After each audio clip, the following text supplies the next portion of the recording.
Are Tarte's influencer trips out of touch or are they genius marketing? Their influencer trips always go viral because they bring these huge influencers, fly them first class, have them stay at really luxurious hotels or houses, and they do these trips all over the world. And while they do get a lot of criticism saying that they're out of touch, the numbers don't lie, so let's dive into if these trips are actually worth it. I'm Natalie, I'm also the founder of a startup, and you can follow me for more tech and business lore that you can't ignore. Tarte's Dubai brand trip generated over 126 million impressions, and a lot of their trips actually generate over 100 million impressions. Let's say they paid for 100 million impressions on Facebook ads. On average, they would have to spend $1.4 million to reach 100 million impressions. If they are spending less than $1.4 million per trip, which I would guess that they are, it's actually a really good deal. And if we want to compare this to influencer marketing campaigns, most influencers charge more than a $14 CPM. For reference, the average Super Bowl commercial costs around $7 to $8 million for a 30-second slot,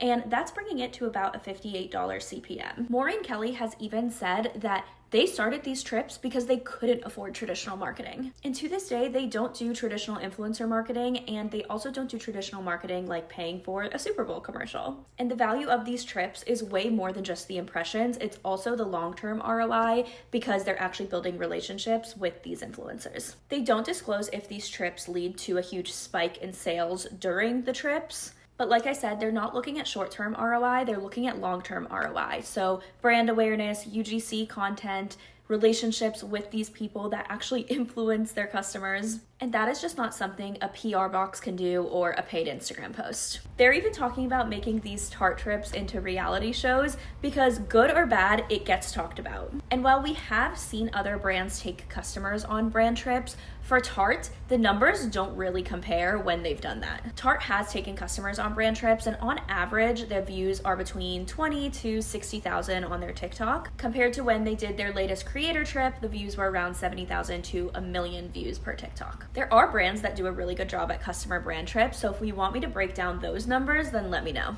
Overall, I do think these brand trips work. In such an oversaturated category like beauty, being remembered sometimes is the goal. So do you think it's out of touch, genius marketing, or is it both?